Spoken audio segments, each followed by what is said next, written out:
우리 이제 말씀을 보도록 하겠습니다. 말씀은 창세기 3장 1절부터 10절의 말씀입니다. 창세기 3장 1절에서 10절의 말씀입니다. 우리 한 절씩 교독하도록 하겠습니다. 그런데 뱀은 여호와 하나님이 지으신 들짐승 중에 가장 간교하니라.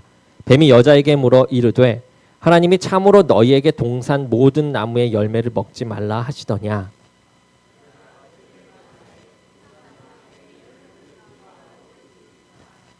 동산 중앙에 있는 나무의 열매는 하나님의 말씀에 너희는 먹지도 말고 만지지도 말라 너희가 죽을까 하노라 하셨느니라.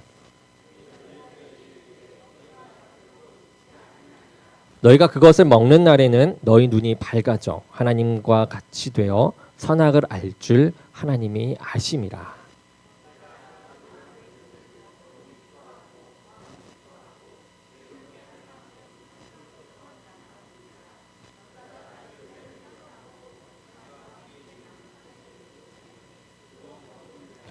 이에 그들의 눈이 밝아져 자기들이 벗은 줄을 알고 무화과 나무 잎을 엮어 치마로 삼았더라.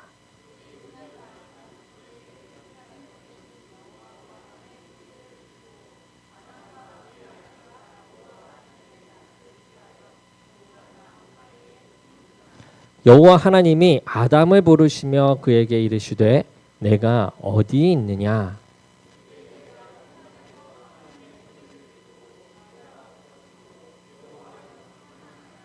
아멘. 오늘 말씀은 나의 현재의 위치란 제목으로 말씀을 전하겠습니다.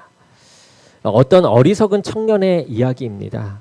이 청년은 하는 일이 없이 빈둥거리며 세월만 보내는 청년이었습니다.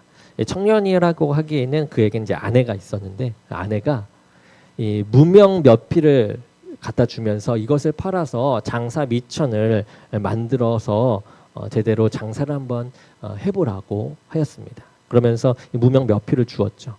이 사람은 이 무명 몇 피를 팔아서 이제 돈을 마련했습니다. 그리고 이 돈을 가지고 장사를 하고자 시장에 나아갔어요.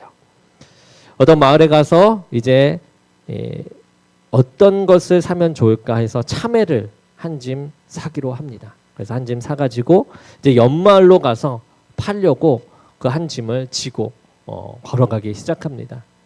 계속 걸어가다 보니 너무나도 이제 힘이 들고 쉬고 싶은 마음이 생겨 저 나무 밑에 잠깐 쉬게 됩니다. 그런데 이 쉬는 가운데 있으니 어떻겠습니까? 목이 너무 마르고 계속 쉬고 있으니 또 배가 고프기 시작합니다. 참외를 한 개 먹고 싶었어요. 그런데 부인이 신신당부를 했습니다. 절대로 이 참외 먹지 말라라는 그런 당부의 말 때문에 먹지 못하고 있었어요. 그런데 그보다 더 앞선 생각이 들기 시작합니다. 가만히 생각해 보기 시작해요. 만약 이것을 팔면 얼마만큼의 이익이 분명히 남을 테니까 그것만큼은 내가 먹어도 되지 않을까? 남은 이익만큼 내가 먼저 먹으면 그것도 이익이지 않을까? 라고 생각하는 마음에 이 참외를 먹기 시작합니다. 배부르게 먹었습니다. 그리고 나니까 어떻습니까? 밥을 먹고 나면 우리 다들 어떻죠? 졸립니다. 맞습니다. 낮잠을 한참 자기 시작합니다. 그런데 이 낮잠을 자는 동안 이 옆에 남아있던 참외를 동네 좋지 못한 사람들이 와서 다 훔쳐가 버린 것이에요. 모두 가져가 버립니다. 낮잠을 자고 깨어난 이 청년이 참외가 없어진 것을 봅니다. 놀랐겠죠. 그러면서 이 상황을 어떻게 내가 받아들여야지 하면서 생각합니다. 그러면서 이 사람은 이렇게 생각을 하는 거예요. 내가 그래도 이익 남길 거는 내가 참외 먹었으니까 다행이다. 이제 훔쳐간 그 참외는 가져가봤자 헛일이니까 난 괜찮아. 이렇게 생각하면서 결론을 내렸다라고 해요. 이 한마디로 말하면 참 어리석은 사람이다라고 하면서 우리가 웃을 수 있는 부분이죠. 그러나 우리 자신들의 현실에 비추어 볼 때 또 그냥 웃어 넘길 수만은 없는 이야기가 되지 않을까 생각해 봅니다. 현대 모든 사람들은 너무나도 분주한 생활들을 하고 있습니다. 특히 이 사업을 하는 사람들은 더욱 정신없이 뛰어다니는 것을 보게 되죠.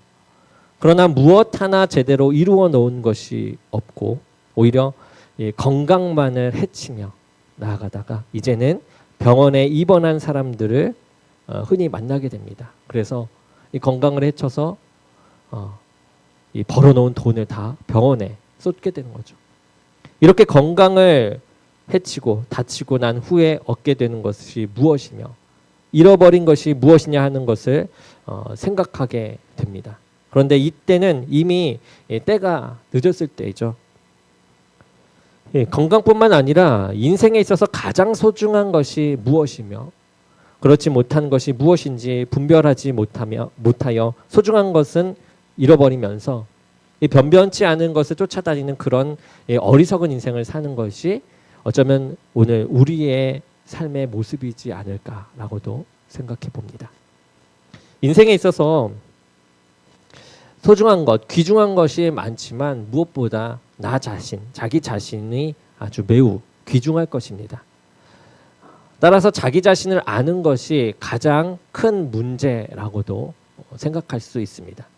그러므로 먼저 자신의 이 건강을 진단하게 되는 것이죠. 그리고 자기의 인생을 진단해 보게 됩니다. 그러니까 육신적인 건강과 정신적인 건강, 그것들을 다 진단해 보는 것입니다.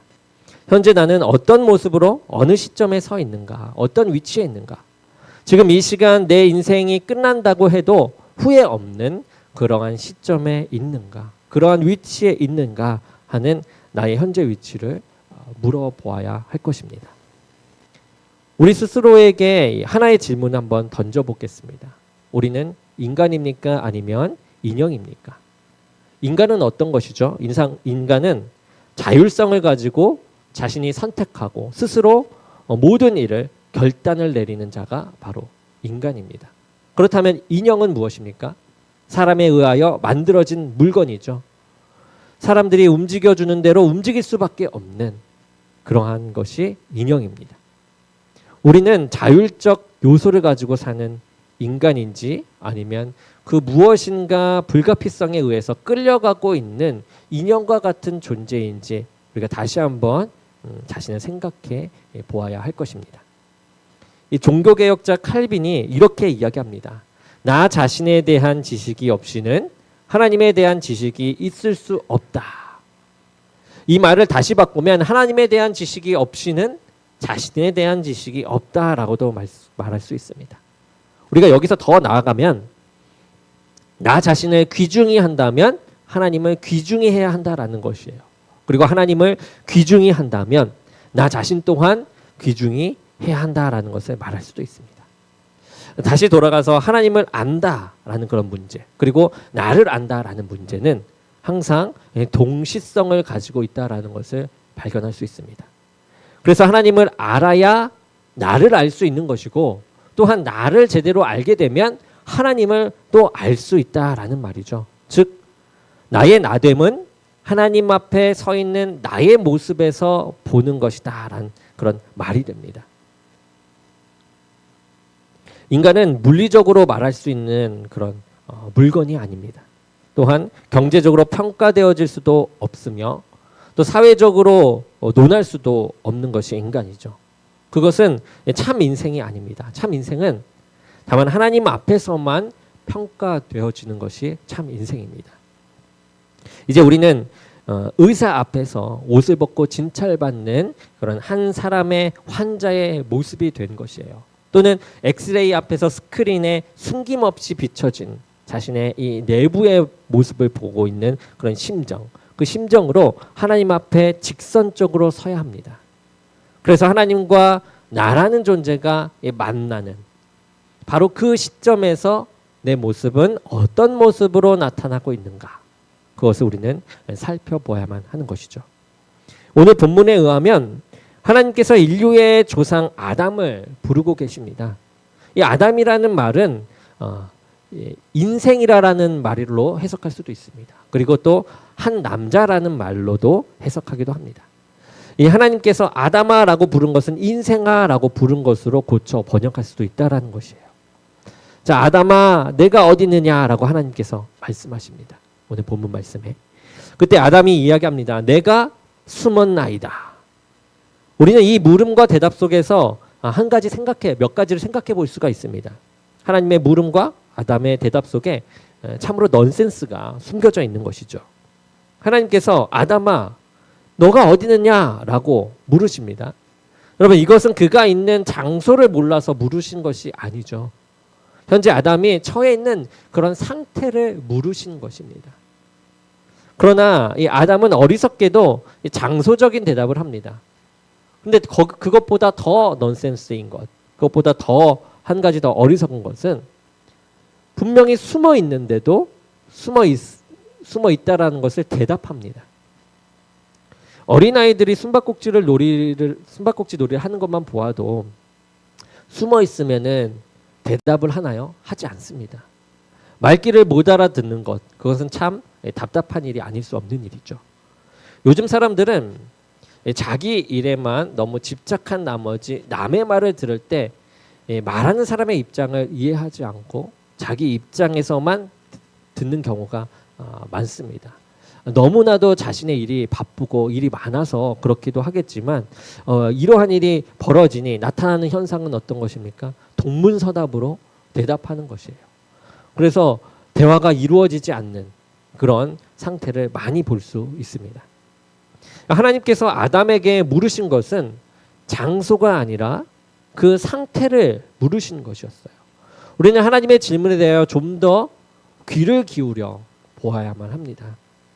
하나님은 지금 내 인생에 나 자신 지금의 현재 상태, 현재 위치를 묻고 계신 것이죠. 그러나 그 물음은 하나님이 몰라서 물으시는 것이 아닙니다. 우리가 스스로 깨닫기를 원하셔서 묻고 계신 것입니다. 이제 우리는 그 물음에 대해서 생각하지 않을 수가 없는 것이죠. 탕자가 자기 몫의 재산을 아버지께 받아가지고 이제 외국으로 갑니다. 외국에 나가 살면서 그 재산을 모두 탕진해버리고 말죠. 그래서 거지가 됩니다. 그리고 이제는 돼지치는 사람들 틈에 끼어서 쥐염 열매를 주워 먹는 그런 비참한 처지에 이르게 되었습니다. 이 처지에서 탕자가 생각한 것이 있습니다. 어디죠? 바로 아버지의 집입니다. 자신의 절망적인 처지에서 낙심하지 않고 자기를 기다리고 있는 아버지를 생각했다라는 것이에요. 그때 비로소 다시 집으로 돌아갈 수 있는 그런 마음이 생기고 행동으로 옮길 수 있던 것입니다. 만약 자기가 자기만을 생각했다면, 그런 자기만 생각하는 그 상황에 있었다면 그 무가치함 때문에 집으로 돌아갈 생각조차 하지 못했을 것입니다. 받아들여주지 않을 것이다 라고 생각하면서 자신의 그 무가치함 속에 좌절하며 넘어지고 말았을 것입니다. 그러나 자기가 자기를 생각할 때 무가치하지만 자기를 기다려주는 아버지가 있다라는 것을 생각할 때 자기의 가치가 소중한 것이 되었던 것이에요. 내 가치가, 나라는 존재가 얼마나 소중한지 아버지를 통해서 다시금 알게 되면서 돌아갈 수 있었다라는 것이죠. 이렇게 탕자는 아버지를 생각하고 집으로 돌아왔습니다. 그런데 아담은 어떻죠? 아담은 하나님이 물으실 때 계속 자기 생각만 하고 있는 것을 볼 수 있습니다. 탕자처럼 돌아와야 하는데 돌아오지 못하고 자기 생각에 빠져 있는 것이죠. 자기의 무가치함, 자기가 저질러 놓은 그러한 상황, 자기가 지금 있는 그 상황에 빠져나오지 못하고 있는 아담을 봅니다. 그래서 본문 말씀에 아담이 하나님께 한 말이 있습니다. 첫 번째로 한 말이죠. 무엇입니까? 두렵다라는 것이었어요. 그런데 그 두렵게 된 원인이 무엇입니까? 그것에 대해서는 말하지 않고 있습니다. 여기에 문제가 있었던 것이죠. 원인을 모르는 고통에는 처방이 없는 것입니다. 현대의학으로 지금 우리에게 알려진 병이 한 3만 가지 정도가 된다라고 하는데 그 치료 방법을 알고 있는 것은 불과 5천 가지 정도밖에 되지 않는다라고 합니다. 나머지 2만 5천 가지에는 원인도 모르고 또 치료 방법은 물론 없다라고 해요. 아픈 것은 분명한데 근 원인을 모르는 것입니다. 병에 의해 고통을 당하면서 그 원인을 알 수 없듯이 이 불안과 공포 속에 있으면서 이 불안과 공포가 어디서부터 왔는지를 아담은 모르고 있는 것입니다. 아니 어쩌면 알고 있었을지도 모르겠습니다. 그런데 알고 있었다면 그는 지금 회피하고 있는 것이죠. 알고 싶지 않았다라는 것입니다. 머릿속에서 이 두려움의 원인을 생각하고 싶지 않아 지워버렸을 수도 있습니다. 원인을 알고 나의 잘못을 인정하게 되면 더한 두려움이 찾아올까? 그것이 더 겁났을지도 모릅니다. 아담은 한 번도 행해보지 못한 전능자에 대한 첫 반역을 저지르게 되죠. 그 첫 반역은 상상도 할 수 없는 두려움으로 나타납니다. 그리고 그 두려움은 아담을 아주 무지한 자로 만들어 버렸습니다. 그곳에서 헤어나갈 수 없는 그런 상태로 만들어 버립니다. 이것이 지금 아담이 처한 현재의 위치였습니다. 두 번째로 아담은 자기 자신을 잃어버리고 있다라는 거예요. 진실을 떠나서 변명을 늘어놓는 존재가 되어버리고 맙니다. 죄의 책임을 물으시는 이 하나님께 아내가 먹으라고 해서 먹었다라고 하면서 책임을 아내에게 돌립니다. 책임을 회피하는 그런 대답을 하게 되는 것이죠. 하나님이 그 다음에 하와에게 물어봅니다. 하와는 어떻습니까? 뱀에게 회피합니다. 하나님이 하와가 먼저 따먹는 사실을, 뱀이 유혹했다라는 사실을 몰라서 아담에게 물으신 것일까요? 그것이 아닙니다. 그러므로 아담의 대답은 하나님께서 원하셨던 그러한 대답이 아닙니다. 하나님께로 돌아오길 원하셨던 그런 질문이었음에도 불구하고 아담은 그것을 인식하지 못하고 하나님이 원하시는 그 대답을 하지 못합니다.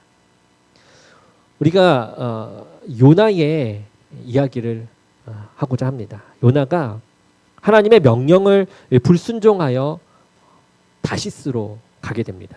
다시스로 가는 배를 타고 도망을 가죠.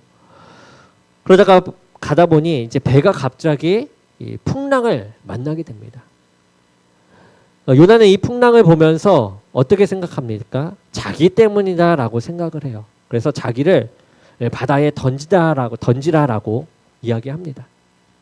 이 아담의 모습 속에서 이 요나와 같은 모습이 있었더라면 참 좋았을 텐데 아담은 자신 때문이라는 말을 하지 못하였습니다. 그 중심을 보이지 못했습니다. 참 아쉬운 부분이죠. 우리의 모습은 어떻습니까? 항상 이 변명이 많고 자기 책임을 될 수 있는 대로 남에게 전가시키려고 하는 그런 이 병리적인 심리를 가지고 있는지는 아는지, 그것이 인간이라는 사실을 우리는 생각해 보지 않을 수 없습니다. 아담 때부터 왔던 그런 모습인 것이죠. 변명하는 그 상태에 있다라는 것은 참으로 불행한 일입니다. 하나님의 집으로 돌아가지 못하는 그 길에 서 있기 때문에 그렇습니다.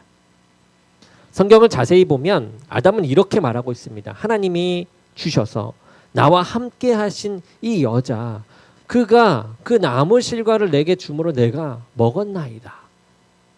여러분, 이 말은 무슨 말입니까? 쉽게 말하면 하나님이 왜 내게 아내를 주셔서 이러한 일이 벌어지게 했습니까? 만약 아내를 안 주셔서 내가 장가를 안 갔다면 이런 죄를 짓지 않았을 텐데 다 하나님 때문에 이렇게 된 거 아닙니까? 라고 하면서 죄의 책임을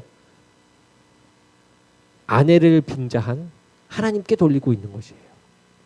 지금 우리의 신령 상태가 이런 변명하는 자리에 놓여 있지 않은지 또한 살펴보기 원합니다.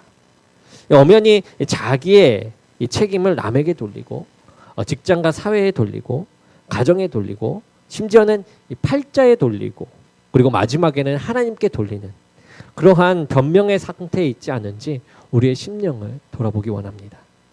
이렇게 변명하는 동안에는 진실을 찾을 수가 없습니다. 진실하기 이전에는 절대로 행복과 평안이 있을 수가 또 없는 것이죠.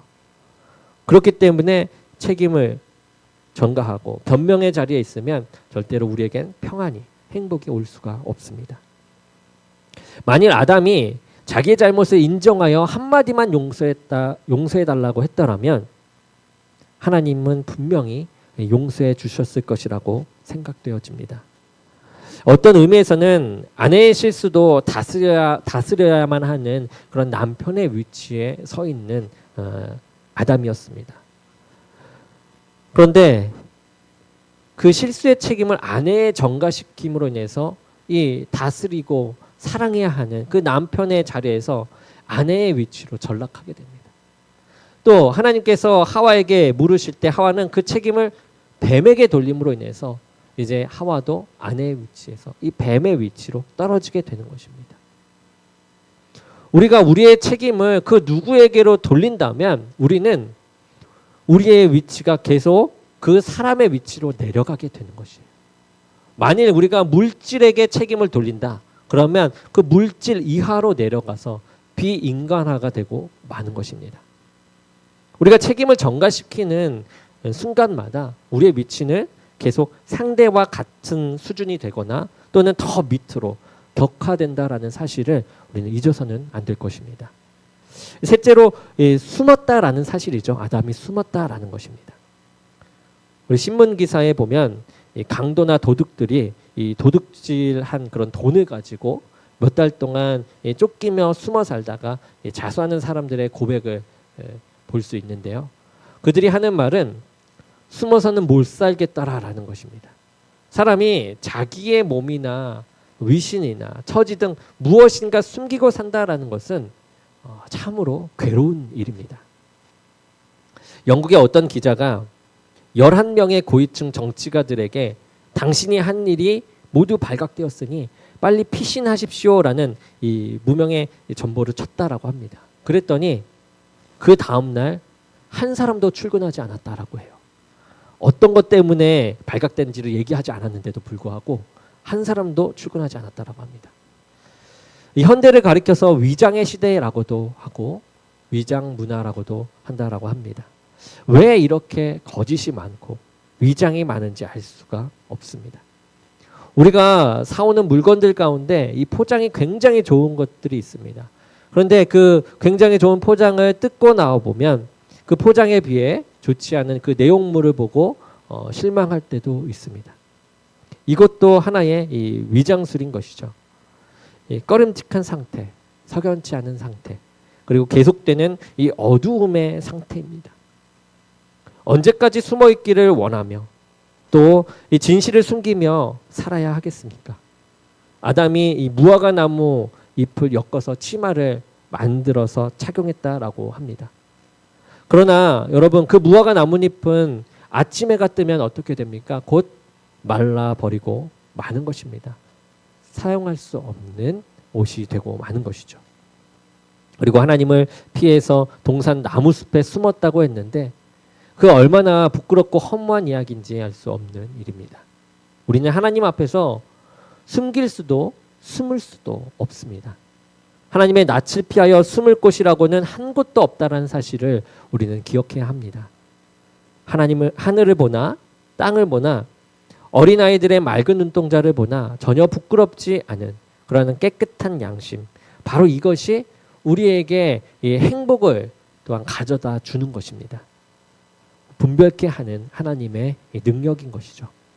실패와 질병과 불황 그리고 낙심의 소식이 우리 귀에 계속해서 들려옵니다. 내 인생, 나의 지금 현재의 위치가 어디냐고 한번 물어보기 원합니다.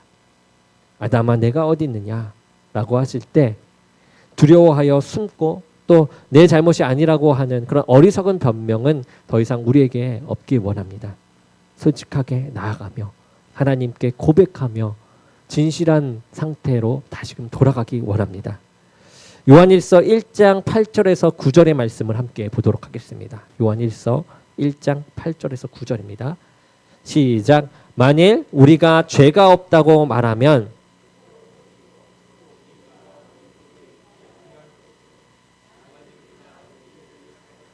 그는 미쁘시고 의로우사 우리 죄를 사하시며 우리를 모든 불의에서 깨끗하게 하실 것이요. 아멘. 이 자기의 모습 그대로 하나님께 내어놓고 내가 죄인이며 모든 것은 나 때문이라고 반성하는 우리의 모습 가운데 우리에게는 분명히 하나님의 용서가 있을 것입니다. 그리고 함께 두려워하지 말고 안심하라라는 그런 음성이 우리에게 있을 것입니다. 그러한 위로하심이 있는 것이죠. 우리는 먼저 하나님 앞에 내 자신을 숨김없이 내어놓고 하나님으로부터 들려지는 그 음성에 귀를 기울이고 아담아 내가 지금 어디 있느냐라고 물으실 때 가장 겸손한 자세로 나의 현재 위치, 현재 상태를 말할 수 있어야 할 것입니다. 베드로후서 3장 9절 말씀입니다. 9절 말씀 함께 보겠습니다. 시작. 주의 약속은 어떤 이들이 더디다고 생각하는 것 같이 더딘 것이 아니라 오직 주께서는 너희를 대하여 오래 참으사 아무도 멸망하지 아니하고 다 회개하기에 이르기를 원하시느니라. 아멘. 여러분 하나님이 우리의 죄를 다 알고 계십니다. 만약 기다리지 않으신다면 지금 당장에 그 죄에 대한 형벌을 내리실 수도 있습니다. 네, 아담아 내가 어디 있느냐라는 말을 그 질문을 할 필요가 없는 것이죠. 그런데 하나님께서는 지금도 기다리십니다. 우리를 기다리시는 것이에요. 우리 모두가 주의 약속이 이루어지는 날에 다 회개하기를 원하십니다. 그러므로 모두가 함께 주가 약속하신 그 땅, 하늘의 땅, 천국에 임하기를 원하시는 것이죠. 하나님은 전능하십니다. 하나님은 완전하십니다. 그 하나님께서는 우리의 죄됨을 인정하여 고백하면 우리를 반드시 받아주십니다. 그리고 우리를 진정한 인간답게 바꾸어 주십니다. 진정한 행복과 기쁨과 평안으로 또한 인도하십니다.